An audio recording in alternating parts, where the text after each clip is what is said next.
Ask me what my favorite, like, Gatorade color is. I don't know, man. Give me something to run out. Like, Well, what is your favorite Gatorade color? I gotta think maybe purple or something. Yeah. Do you like the frosted purple or like Oh, or no. the fierce purple? We're fierce, dude. Okay, we're on the same page.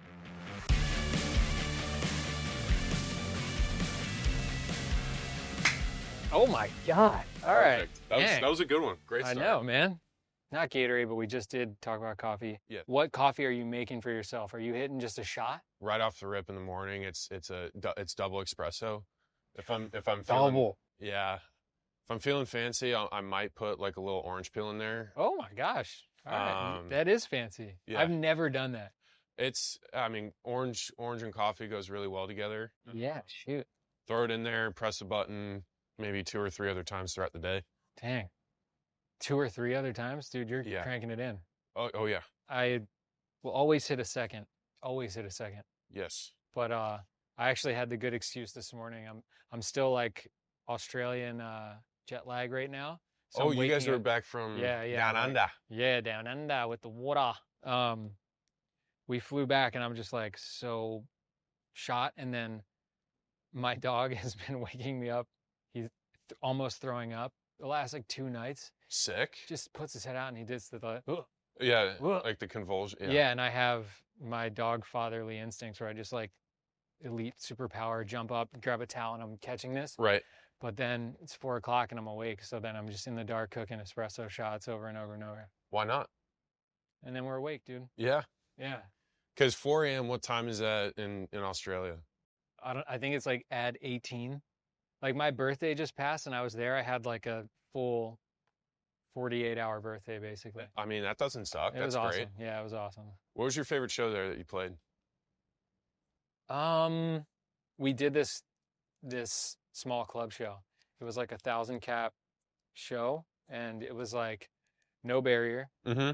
So it's been a while since we actually even had the choice to have a barrier or not.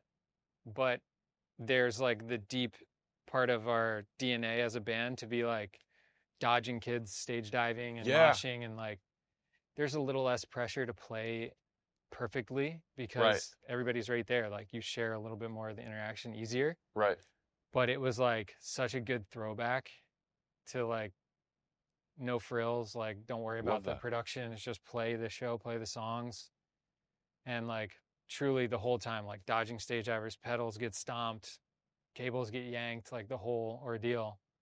I was like, that was Sydney. So it was like and we did a charity that day too. So it was like all the money from that show, all the proceeds went to a charity down there, and it was couldn't have been a sicker day. Sick. Yeah. Because I saw so somebody sent me a mutual friend sent me a video of you guys performing here in Baltimore. Oh, the outdoor one? In the park, and then people are just basic, like the whole springboard into that's sick. We'll get you. We got to see. Well, maybe not during the season. It might be a bad idea. Stage dive, but not now. But in a past life, like when Warped Tour came, I was one of those guys. You were at Warped Tour? Yeah, wasn't it? Yeah. Dang, what Warped Tour was it? It was 2012.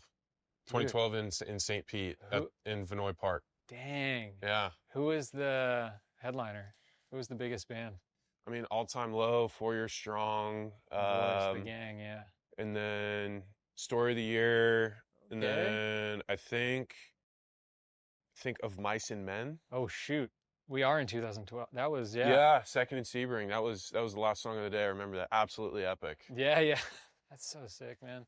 I think I had always had Warped Tour on like the bucket list of wanting to do it as a young kid, and right. I think by the time we had started taking off and getting into things, it was like the actual full tour wasn't going on as much, but they had one day where they were like, can you guys play the one day in Columbia, Maryland? We were like, yes. Oh my God. All right.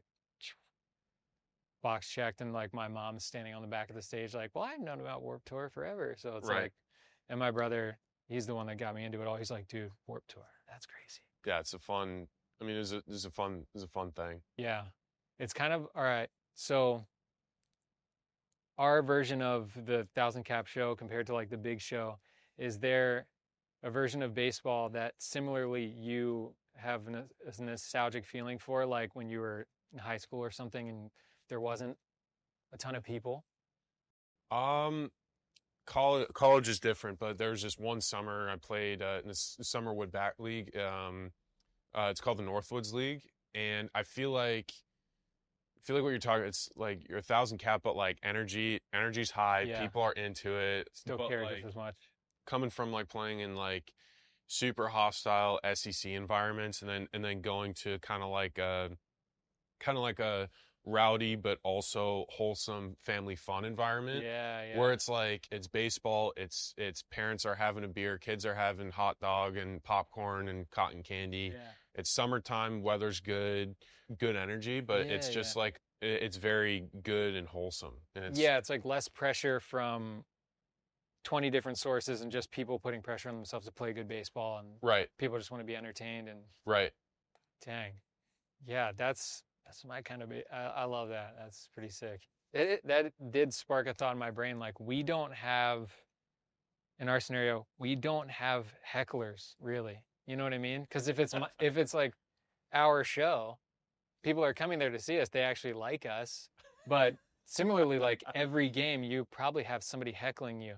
Is that like right? I mean, but imagine, okay, I'm just thinking about this. If you get, because like you guys' biggest shows are like what, like 20,000 people, give or take? like a good festival, yeah, it can be something like that. So, but imagine like you playing, like they're selling tickets for not Turnstile. Yeah. And then everyone's expecting someone else, and it's like, now coming up the stage, Turnstile, and everyone's like, what? Yeah, I mean, I guess I have been there in that sense. We did play right before Miley Cyrus on like some festival runs in South America, I think it was, and I was like, they were, because a show like that too, it's like the fandom's a little different, where it's like to be closer is to experience the show more, which I guess in most scenarios, most people want that. But there it's like sprint to the gate, hold it down. They do whatever it takes to be there. Right. And then they got to sit through us. I'd be like, go play your songs. Go, man.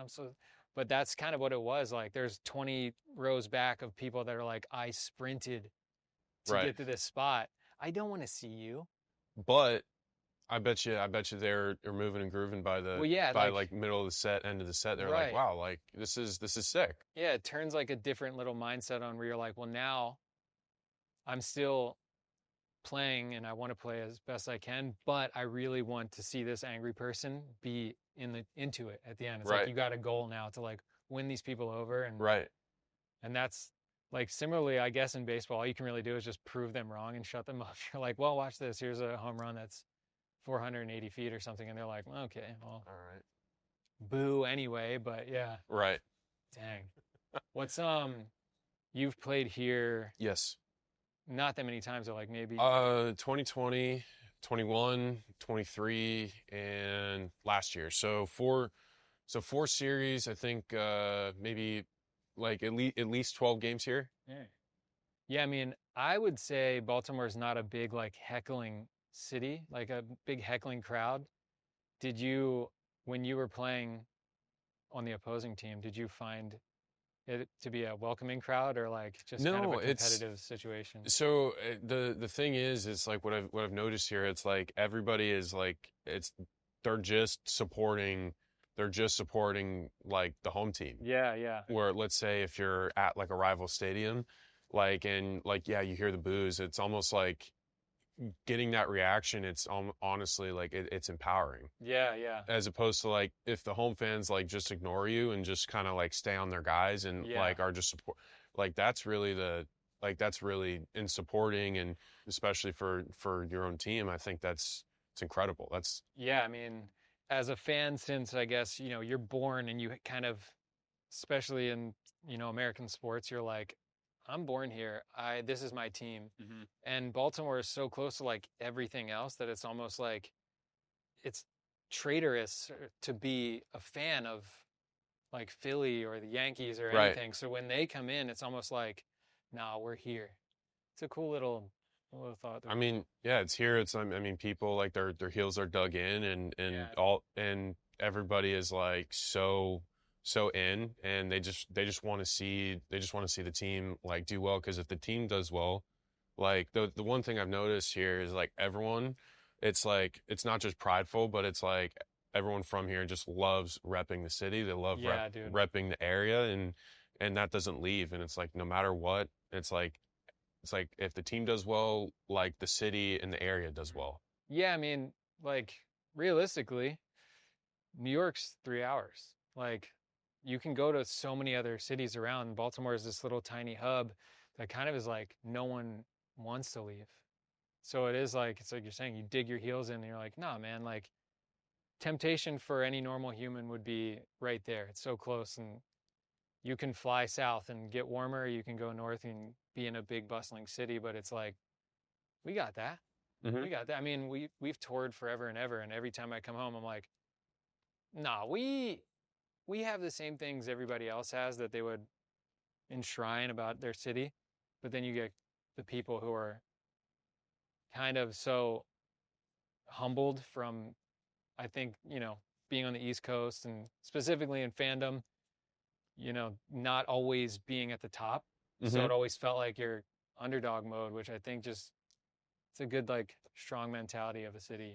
Like I've seen like everything is of substance. You Yeah, know what I'm yeah. saying? Like if people say something, they mean it. It's not just like it's just really everyone's just really sincere and straightforward, Yeah, and I man. love that. So you just got in last night. Hmm. Last time you were here Um, was that signing, or no, did no, you no. stay So around we afterwards? came back again. So my wife and I, we flew up with our son, and so my wife and son couldn't make it up for the signing, so we did our own little tour. Yeah, yeah. It was really nice to kind of just like show them everything, like go on the field, like is really really Oh yeah, special, so cool. especially seeing the warehouse lit up at night. Yeah, yeah, man. Fireworks in front of the warehouse is like unbeatable. So one thing I think is really really cool here, like homer, like guy hits a homer, not only is bird bath, but you get fireworks after a homer. Oh, dude. Yeah. I mean, I have so many friends that travel and they're always like, I want to go to Camden Yards. I want to go to Camden Yards. And it is one of those things where it's like baseball inherently is going to be entertaining if you enjoy baseball. Hmm. If you don't and you're somehow at a game, something else has to catch you too. And that's kind of where like music and the in between things and the innings happen and Yeah, fireworks and like, you got to have that other stuff. And even like the wall right here with all the yeah, plaques, that's like every friend of mine, I'm like, bro, you have a left-hander, go look on the Utah street and you'll find something. And like as a kid, you're looking right here because Griffey has his yeah. plaque up on this wall, and you're like, man, that's no other stadium has that. Hmm. It's such a cool little place. But yeah, that's cool that you were back. Did you get a chance to do anything else in the city? Any highlights? My time has been really limited, but the Lock Bar on the waterfront, fantastic Oh, sick. seafood. Yeah, Yeah, yeah. like obviously, me being from Florida, love great seafood, and I know there's abundance of that here, whether it be shellfish or Yeah, actual yeah. fish. So like for me, um, absolutely love that, and like been doing a lot of research and talking to some of the guys. Like I think Baltimore, like the quality of restaurants, I think is like so underrated. Yeah, yeah. Oh Like my it gosh. is so far slept on. So like for me, like I'm really excited to like go and do like the whole date night thing with my wife and just kind of like not just explore Baltimore, but explore like the food Yeah. scene. I mean I'll again, get you the Google map. I got a Google map with all the highlights. okay, I'll make sure you get it please and thank you. because it is truly like there's just a million things, man. It's a small city, but there's stuff everywhere. Yes. And we'll put you on the coffee shops too. Oh, Big thing. speaking of or not speaking of anything. Speaking of the little Mr. Bird here. So, are you guys gonna cover the John Denver song? Thank God I'm a country boy. That'd be sick. Dude, I don't think I've ever thought about that. I mean, this is the thing though. That song, part of how legendary it is kind of sounds like the quality is pretty gnarly. Yeah. You know what I mean? I don't know if doing the, you think doing the revamp would Why not? make it better? Yeah, I guess you're right. Why not is true. Well, it's not. I mean, you guys are a Baltimore band. You can't think of that. I mean, that song is Yeah, yeah, yeah. like now a song of not just the Orioles, but you can't think of Thank God I'm a Country Boy. Like, I mean, it's a Baltimore song now. Yeah, I mean, it is one of those where like I don't even know what inning they played in, maybe seventh inning. Yeah, every seventh inning you're like, all right, everybody stands up and dances. But if we did it, it might just be like kids moshing in the seats or something. They got Great, why not? Hey, I'll take it. I'm down. I just don't want, kids might jump on the field, dude. Sure. If it's fast enough. Sure, why not? Well, yeah, I mean, you know how it goes. You'll fend them off. Yes. Block them in. No, I won't. You like wave them in. You got guards. Yeah. Yep. True. Dang. Yeah. Maybe. I mean, dude, picking a cover is hard. Oh, I know. Picking a cover is a hard one. Like if they go, all right, Pete, we need you to perform one song, that's going to be, and you perform it, and that's going to be the song that people hear from you. Mm-hmm. Are you doing Layla? Or are you doing something else? So I'm actually searching for walkout songs right now. I mean, Birds would be really good. Birds would be pretty good. Yes. Dude. I do see it as when we play it live, it does incite a feeling. So it's fun. I don't think anybody has fast walk-up music. You know what I mean? Yeah. Also too, like I know like Joan Jett, I know she's from here. She's a big fan. She's here all the time. So I mean, I could do that. But also, I found out last night, we're getting a new sound system. Here. Yeah. Oh yeah, I'm looking forward to it. I mean, but if there's going to be a bass, I know we got Tupac 9. I might have to do hip hop. So switch it up every now and then. But maybe we'll just stick with Birds. Stick with Birds would be really, we'll talk to somebody about that. Where's Mr. Rubenstein over there somewhere? Yeah. Honestly, Gunner's got a great one because you hear that song. Mm-hmm. Everybody starts singing. Everybody's like, oh, yeah. Mm-hmm. Yeah. Or it's like people like in line, like let's say they're waiting in line at the concession stand. They'll be like, hey, hold my spot. Let me go watch this AV. Dude, yeah. And something I picked up too when last time I was in Japan, I went to a game there, and there's like, not only just everybody has walk-up music, but they have songs that they sing the entire inning. Yeah. We need to get full inning Pete song going. Oh, in between every pitch, we'll just keep singing the song. Got to play well for that. You'll be all right. You'll be all right. I think you got it. Yes. One ball past the new kid zone where the kids kind of hang in left field. They're good, dude. Just one? One ball. All right. Everybody will be convinced. They're already convinced. Honestly, you coming here to Baltimore is like a big thing. Like people, it's been a long time since you have like a kind of this blockbuster, like, holy hell, we got who? Right. So it is like, big expectations. Do you feel like any pressure from it? I welcome it. Like, for example, like, I'll put it in kind of context where it's like you guys get the chance to go play right before Metallica. Mm-hmm. Yeah, you could either look at it one or two ways. It's like I'm either gonna like, oh, this is Metallica, or it's like, no, we get 60,000 people that we get an opportunity to melt their face and make a fan because people that, oh yeah, they're gonna listen to Metallica, but guess what? Like maybe they'll think of us but we'll make them remember us when they're searching for music. Yeah, man. I mean. We're going to melt their face. Yeah. Put on a hell of a show. Yeah. Dang, yeah. I mean, it is like no matter what, with all of it, you're not going to change what you do to adjust to the thing. You're going to have to just do the thing you've already done that got you here in the first place. And hopefully, everybody just understands and picks up on that. I think that's why you get there in the first place, not from doing something that somebody else And for me, like, I'm not afraid of failure. And that's the thing. It's like I'm not afraid of the downside. For me, it's like, well, like what if, like it's not like a what if where it's like I've worked so hard to get to this point. I'm just gonna go out there and go do it, and then that's it. There's no looking back. Yeah. Or second guessing, because the more that happens, the less successful. And this is just me from self experience, where the more doubt or the more that you look in the past, like the less that I've been able to handle the present. Yeah, it's like if there's been bumps in the past, you're taking them in stride. Like I learned a thing from whatever that failure may be, but it's not complete failure. It's like a swerve instead. It's an adjustment. It's it's only a failure if you don't make an adjustment or learn or at least like gather something from it and apply it the next time. Yeah. Dang. When you were a young baseball fan, was there a dude who you were like, that's my guy. I want to play baseball just like that guy? Yeah, there's two guys I loved watching, Mark McGwire and Mike Piazza. Oh, legends. I Okay. mean, Yeah. for me being in Tampa, there's a lot of local guys that I saw, and I'm like, man, like those guys did it, and so can I.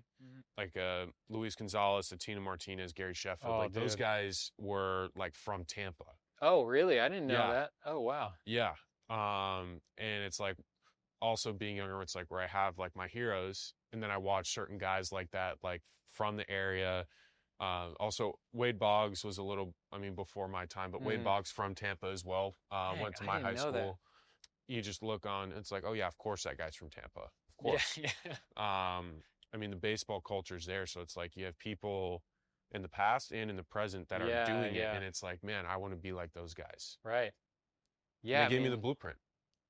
and those dudes, like, dude, first baseman of that era too. Oh my gosh. Oh, of course. I was loving the big boys back then. They were Of course. so legendary. I mean, we had Rafael Palmeiro when I Oh, was of growing course. up, and just the mustache too, man. Like these guys were like, Mm-hmm. to me as a child, being like, this is the embodiment of like a powerful man baseball player, Mm-hmm. and everybody just was that back then. Right. But it was also like you take note of everybody. At that point, I'm just like a super baseball fan, so I just loved. Right. Dude, I loved Luis Gonzalez back then. I couldn't believe because he almost seemed like a normal guy compared to Mark McGwire. Oh, yeah. Luis Gonzalez looks like, a regular Joe, and for a second he's still hitting 40 plus or something crazy every year. But here too, as somebody asked me the other day, they're like, what were the Orioles you had growing up? And I'm like, man, I'm naming the right fielder. Like, I'm dropping Chris Hoyles and BJ Surhoff and these guys that, like, I don't know how big of a wave they made in complete baseball back then, but you're like so obsessed at a young age that every player is like, and like music too. It's the same thing. Like guitar players forever. You're like, that's the guy. I still do dumb things playing that just because this one guy did it. Like who, when you were growing up, who is like one guy that you're just like, I'm enamored with like the way he manipulates like, the strings and plays the guitar, not just like playing the notes, how he plays, and like in the timing of everything. Probably John Frusciante, the Red Hot Chili Peppers guy. Yeah. Because he just had like, there's a couple like really instant things that you notice, and part of it is like he doesn't show effort to play guitar. He like never looks, which blew my mind as a kid. You're like, he never looks at the strings. Like the dude is like fully in it. So then you notice like, okay, he's not looking. That means there's some other like deeper connection he's having to what he's playing in that moment, where it's like not even about playing it perfect because he knows he will. He's attaining something else. And you're like, okay.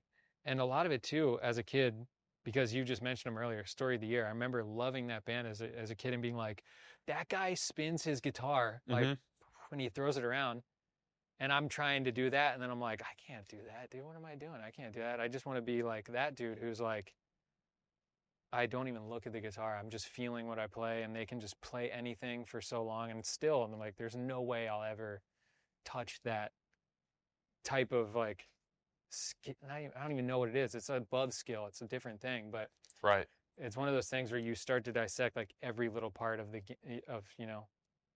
their craft. But those dudes were definitely like pretty monumental as a young kid. I mean, it's pretty sick company. Like even as a young man looking up to baseball players when I'm younger, and then meeting a couple of you guys as time goes on, you do kind of see the similarities of like how you dedicate. Because no one sees all the hours that you put in, like whether it be playing, rehearsals, or like just time spent traveling between shit. No one sees it. No. And no one will. Yeah, they see you're at bat and what the outcome is, and then the outcome of the game, and they're like, well, get that guy off the team, or this is the best guy on the team, Vinyl? Yeah. You buy records. What's the last record you bought? So I was actually gifted a record by someone really, really cool. It was a Turnstile record. I'm glad you got it now. Yes. Have you been spinning it? Have you put it on the machine yet? Not yet. Because it's easy to just go listen to the digital, Well, I haven't put on the record in the house because we're trying to keep a very True. quiet. You don't know what that might do to a baby. How old is? He's 4 months. 4 months. Dude, his first words might be crazy if he's listening to this stuff. And that's fine. Yeah. That's fine, dude. When it'll be like crazy chaos playtime, like when he's older, then we're ripping it right before bed. Dude, yeah. If you had to pick an instrument for him to play right now. I mean, selfishly, I would love for him to play guitar. But I think my wife would kind of like push him towards the piano. I mean, the piano, I feel like if you can learn the piano. Yeah. I know this is me just speaking in generalities, but if you can learn the piano, you can generally play or learn to play other instruments easier. Yeah, I agree with you. As a guy who doesn't know piano, and then every piano player that I've ever met is like just as good at guitar, and they have more, music theory knowledge and anything. And I'm like, if I was to, take 8-year-old me, I'd probably be like, dude, you should play piano, but also drums too. Drums, yeah. Drums too. Drums are sick. Understandably, Mom was like, can't have drums in this house, right, dude. Right. There's no way we can do drums in this basement. Right. But yeah, have you been to any concerts in the last couple months? Any shows? You've been kind of busy, dude. Yeah. Mom got us a group family Christmas gift, which was going to the rodeo. Oh, sick. There's a Tampa rodeo, which is great. And then, there's I feel really bad for forgetting the artist's name. They played the rodeo? They play, so they, after the Buck and Bulls, and then they play the music. Dang. Yeah. That's some cowboy stuff, man. I've never been to a rodeo. Okay, hold on. He doesn't even drive a truck. He can't even scan a buck. He don't know who Jack Daniels is. You know this. He don't know who Jack Daniels is. He can throw out a line. Mom, who's that? Like Justin Moore? Yes. Justin Moore. Dude, that's a track. Yeah. That's a track. Oh my gosh. Yeah, I know my country stuff. Dude. Yeah, so he played after the rodeo, so that was nice. That does make sense. I'm like, who's playing the rodeo? And then I'm like, country music would make sense. Yes. We should play a rodeo. Why not? I think if we did, it would be during the actual bucking. That'd be sick. Well, the NFR's in Vegas in December, so you could, hey, put it on the books. Yeah, let's throw it in there. Go play the rodeo. I wouldn't last 0.1 second on the back of a... Nobody would. Yeah, what? Nobody would. No. I'm not going to even pretend. I don't know, dude. You might. No. I didn't know that show at Windman Park was free. Yeah, dude, it was... Did you guys just set up and start playing and then people gathered? We announced it, but it was pretty close to the date. I can't remember, maybe 2 days out or something. It was pretty close to it. And it was in this park that some of us still live near it. I used to live like 2 blocks away from that. I'd walk my dog through that park all the time. Sick. And the stage that we built at the park was actually from the music videos that we did. So we had to rebuild the stage because it's not... Sick. And that day too, it's so chaotic because the last time we did a free Baltimore show, we got a permit for like 200 people to come. And I think that was 2021. Right. And about like 4,000 people came. Cops roll up and they're like, what is going on? And they were having a picnic nearby and they were just like, do you have a permit? And we were like, yeah. And they were like, all right, see ya. You can't say a number because it's free. So you can't give them a direct specific number about what. Did you guys have your like guitar case open for tips? No, we had a charity going too, and Sick. It was we've actually done some stuff with the healthcare for the homeless before, and we raised $50K or something, like epic, insane day where like there was so many people that were like we are fans of the band, but then also because I got there like 12 in the afternoon or something. I was just hanging out all day. I couldn't stop myself. And you just see people from the neighborhood who are just like, what's going on over here? What's that? And you're like, oh, it's going to be a show. And then how do you know? I'm playing in it. Yeah. And it was such a DIY thing. And even at some point, like my brother's there. My brother, he does a lot of event work around the city, and the fire marshal pulls up and he's like, yo, she's the real one. She's going to shut this down. And I was like, oh no. He was like, yeah, she's going to shut this down. And then she came over and talked to everybody, and she's like, if anyone else jumps off the stage, I will shut this down. And we were like, that's the whole show point right now. And it was funny. Our singer's like, he gets on the mic. He's like, all right, guys, just for the show to go on, please don't jump off the stage, right? All right, we got that. Cool. And like one song later, everybody's jumping off. It was like 2 songs left, but it was a complete free thing. The whole neighborhood came. Like, I'm walking out of this show at like 11 o'clock, and me and my mom are walking down the street. I'm taking her back to the car. Right. And there's still kids who are like, sick show. That was awesome, man. And every friend that I've ever had was there. It was such a cool day. Hell yeah. Yeah. Next one, you'll have to be there, dude. Oh, I'd love to see it. Maybe you intro us out. Sure. Hopefully get the people going, and then hand it over to you That's guys and dude. melt everyone's face. Yeah. That's all you need, man. Yes. Shoot. Yeah, well, shoot. All right. We did it, dude.